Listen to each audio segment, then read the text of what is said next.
Join the Thinking in English Conversation Club right now. For just $2 a week, you can join with other English learners, practice speaking, have conversations, enjoy yourself, and use new vocabulary. We run conversation clubs every Tuesday and Thursday at 12 p.m, 6 p.m, and 9 p.m. UK time. So there's no excuse. You can join, and you should join right now. Join the Thinking in English Conversation Club, link in the description. Hello, I'm Tom Wilkinson, and welcome to the Thinking in English podcast, a podcast for intermediate to advanced level English learners. In English, we call Germany, Germany. In German, it's Deutschland. In Japanese, it's Doitsu. In French, it's Allemagne. Today, I want to look at why countries have different names in different languages. You can find the full transcript of today's episode over on the Thinking in English blog. Check out my Instagram page and YouTube channel for more great content.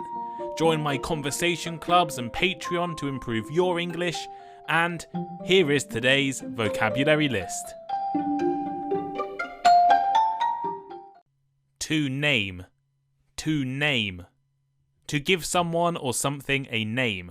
As in, we named our dogs Shandy and Belle. Endonym. Endonym. The name used to refer to a place by its inhabitants, as opposed to the name used by foreigners.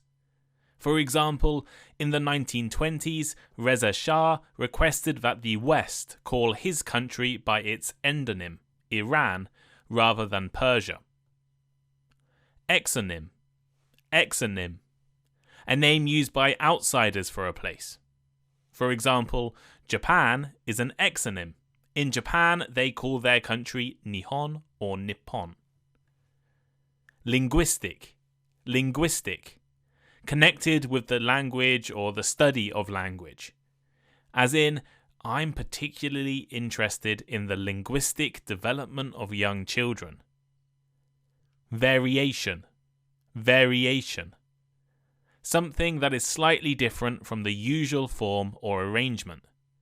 For example, the films she makes are all variations on the same theme.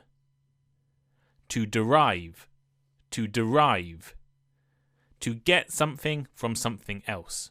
For instance, the institute derives all its money from foreign investments. To entrench. To entrench. To firmly establish something, especially an idea or a problem, so that it cannot be changed. For example, some attitudes are deeply entrenched in our society.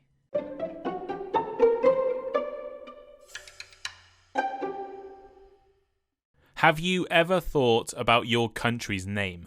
Where did the name come from? In some cases, it is quite easy to find the origins of a name. I come from England, the land of the Angles, a Germanic tribe who settled in England about 1,500 years ago. Hence Angleland, England. The name of the European country Montenegro, or in Montenegrin Crna Gora, literally means black mountain, referring to the appearance of the large mountain in the country. And South America's Bolivia is named after the Venezuelan independence fighter Simón Bolívar. In fact, almost every country in the world is named after one of four things. Either a tribe or ethnic group, as in France is named after the Franks, and Vietnam is the Viet people from the south. Or it's named after a geographical or land feature. For instance, Sierra Leone was given its name meaning Lion Mountains, not due to the animals, but due to the roaring thunder in the mountains. It could be named after a direction. Japan, or Nihon, literally means land of the rising sun, as it is east of China, while China's name, Zhongguo, literally means Middle Kingdom. Or it could also be named after men. The Philippines are named after King Philip II, while Mauritius was named after Maurice of Nassau. There are a few countries that don't fall into the above categories. The names of Mexico, named after an Aztec city, and Comoros, a small African island, are apparently both connected to the moon originally. And my favourite country name is Druk-Yul, Bhutan's name for itself, which means land of the thunder dragon. And then there are some countries with mysterious, unknown, or disputed names. No one knows for sure how Malta or Nepal got their names. Now, you may have noticed something while I was naming countries. They may not be the country names you are used to using. And I'm very aware of this. I'm from the UK, or more specifically from England, but in Japan, I don't come from England, I come from Igirisu. And in Taiwan, I was from Yingguo. A few weeks ago, I received a message criticizing me for using the English name for the country Turkey instead of the Turkish pronunciation. And they recently changed their name at the UN, which is why it's such a big topic there. But when I asked that same person what they call my country in Turkish, it definitely wasn't England. When you live in an international world, talking with people in various languages and from various countries, it's important to understand the different names we have for countries and cities in different languages. I have a friend from China, so Zhongguo in his language, and we would speak Japanese together, meaning his country's name was Chugoku in Japanese. It can all be quite confusing when you have multiple names for countries. There are two basic types of name: endonyms and exonyms. These terms were first used in the 1950s by the geographer Marcel Orosol to refer to insider names, or endonyms, and outsider names, or exonyms. These terms describe the ways in which a particular location, region, or country is referred to by the people who live there or by people who do not. Exonyms are the names that people from outside a country or culture use to refer to a place. Endonyms, on the other hand, are the names that people from the place itself use to refer to their own location, region, or country. For example, in English, we refer to Germany as Germany. But in German, Germany is known as Deutschland. Germany is the exonym for this country, as it is the name that English speakers use to refer to the country. Deutschland is the endonym, as it is the name that Germans themselves use. Another example is the country of Japan. In Japanese, the country is known as Nihon or Nippon, but in English we call it Japan. Japan is the exonym, while Nihon and Nippon are the endonyms, as they are the names that Japanese people themselves use. Exonyms and endonyms can have different origins. Exonyms may be based on the sound of the word in the original language, or they may be based on the way that the place is perceived by the people who speak a different language. Endonyms, on the other hand, are often based on the language or dialect spoken by the people who live in that place. Throughout history, many countries and cities have undergone significant political, social, and cultural changes, which can lead to different names being used for the same place. Cultural differences and linguistic barriers can also influence the way a place is named in different languages. One example of this is the city of Istanbul, which has been known by different names throughout its history. After being conquered by the Ottoman Empire in the 15th century, Istanbul was named Istanbul. In Turkish, Istanbul means in the city or to the city, reflecting the significance of the city as the heart of the Ottoman Empire. However, in other languages, the city is still referred to by its older name, Constantinople, which reflects the city's historical roots as a major centre of the Byzantine Empire. Another example is the country now known as Iran.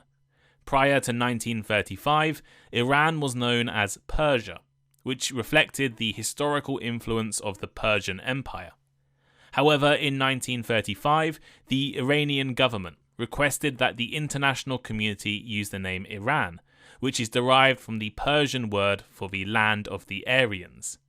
The change in name was intended to reflect the modern and diverse nature of the country, which includes many different ethnic groups beyond just the Persian people. However, some languages still use Persia to refer to Iran. In some cases, cultural differences and linguistic barriers can also play a role in the use of different names for the same place. The country of Germany is known as Deutschland in German, which is derived from Old High German words, meaning of the people. The English name Germany, on the other hand, comes from the Latin words Germania, which was used by ancient Romans to refer to the tribes that lived north of the Roman Empire, in the region that is now Germany. The different names reflect the linguistic and cultural differences between the German and English-speaking worlds. There are also linguistic reasons for exonyms and endonyms that are rooted in differences between languages in terms of their sounds or phonetics, their language structures, and translations.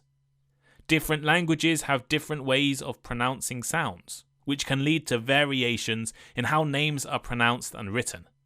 This can result in different names for the same place or people in different languages. Now, there are some really obvious examples.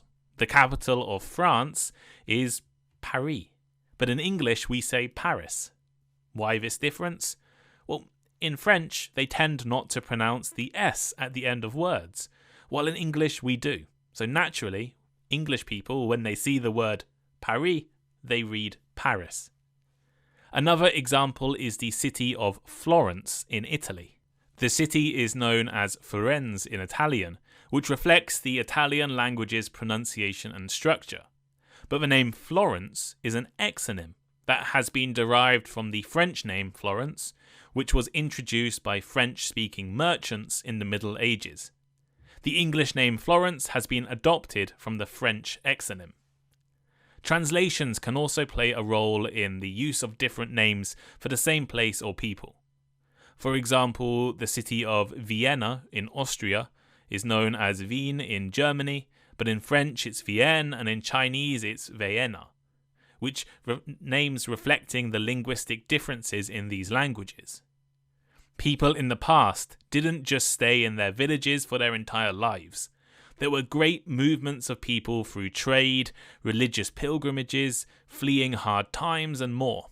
And as these people with different languages and different alphabets interacted with each other, new names entered the language. For example, the German town of Aachen is called Aix-la-Chapelle in French, but both names have the same origin, from the Latin aquae. Another interesting example I found when researching this episode is the Welsh town Monmouth, or in Welsh, Trefanwy. They sound really different, Monmouth and Trefanwy, but they have the same origin. The town is on the mouth of the river Monnow, hence Monnow mouth, Monmouth. In Welsh, Monnow is pronounced Menoi. Instead of adding mouth at the end, they added town to the front, making the name Tremenoi. And a few centuries ago, the M in Welsh somehow changed to an F, pronounced like a V, making the modern Welsh name Trefanwy. Linguistic differences and historical changes explain the endonym and exonym in so many different places. While many places around the world have distinct endonyms and exonyms, there are also some places that do not have clear distinctions in different languages. In some cases, this is due to the place's ancient history and its influence on different cultures, while in others, it's due to the place's relatively recent establishment and lack of significant international influence. For example, ancient cities like Rome and Athens have similar names in many languages, such as Roma in Italian, Rome in English, Rom in Swedish. This is because these cities were important centres of culture and civilization in ancient times, and their names spread through the world through trade and conquest. As a result, their names became entrenched in many different languages, without the need for distinct endonyms or exonyms. On the other hand, there are many modern cities that don't have many exonyms, such as Edmonton in Canada. While Edmonton is a large and important city in Canada, it has not had significant international influence throughout history. As a result, its name has not spread widely across different languages, and there is less need for exonyms for Edmonton in different languages. Another example is the city of Manchester in the UK. In most European languages, it's also called Manchester. And that's because Manchester is a relatively new city. It was a small village until it was developed in the Industrial Revolution around 200 years ago. Compare this with London, which has different names in many languages, like Londres in French or Londinium in some languages. Another example of a place without distinct endonyms or exonyms is actually the Sahara Desert. The Sahara is the largest hot desert in the world, spanning multiple countries in North Africa. But its name is not significantly different in different languages, reflecting the fact that it has not been subject to significant international influence or colonization. While the Sahara is an important natural landmark, its name has not become entrenched in different languages to the same extent as other places that have had greater international influence. Learning about endonyms and exonyms can be incredibly valuable for language learners.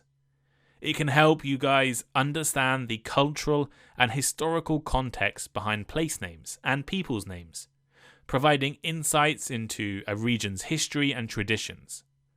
By understanding the endonyms and exonyms for different places and people, learners can improve their language proficiency, expand their vocabulary, and develop a more accurate understanding of grammar and syntax.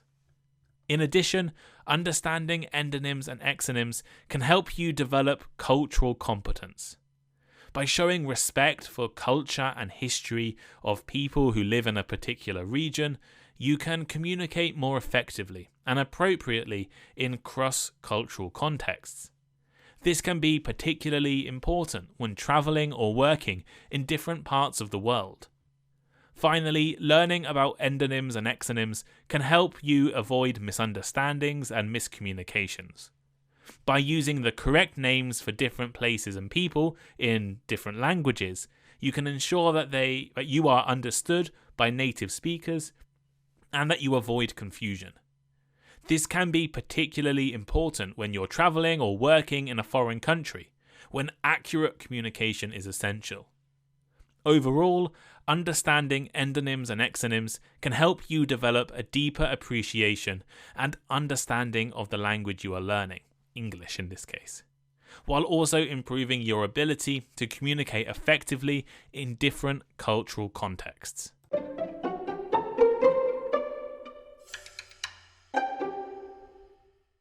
So here is today's final thought. I've always been fascinated by the names of countries, especially how names can be so different in different languages. I myself have had to adjust to being from the UK when I'm with English speakers, but from Igirisu in Japan and Yingguo when I lived in Taiwan. And there are some really interesting endonyms and exonyms I didn't have the chance to mention in this episode, like Hungary and Majerodzag, Georgia and Sakartvelo, Finland and Suomi, or Greece and Hellas. Hopefully, after listening to this episode, you understand a little more about names of countries around the world. What is your country's endonym and exonym, if it has one? And do you know the origin of your country's names? I'd love for as many of you as possible to write your countries and your country's exonyms and endonyms. For example, if you're from Spain, you'd write Spain in English and España in Spanish. And let's share a list of different endonyms and exonyms around the world. You can make this list on the Thinking in English transcript, the episode transcript over on the blog. That might be the best place. But you can also leave comments on Spotify if you're listening on Spotify right now, or send me a message on Instagram. I might put a post up when I release this episode, and you can comment your country's endonyms and exonyms. I think it'll be really interesting. So do it from English and in your own native language, of course. But thank you all for listening to this episode. If you enjoyed this episode, leave a 5-star rating wherever you're listening. You can join my conversation club and support me on Patreon to improve your English and listen to bonus episodes. The link is in the description. You can also donate by clicking the link in the description, and follow me on Instagram and subscribe to my YouTube channel as well. Thank you all for listening, and I'll see you next time. Goodbye.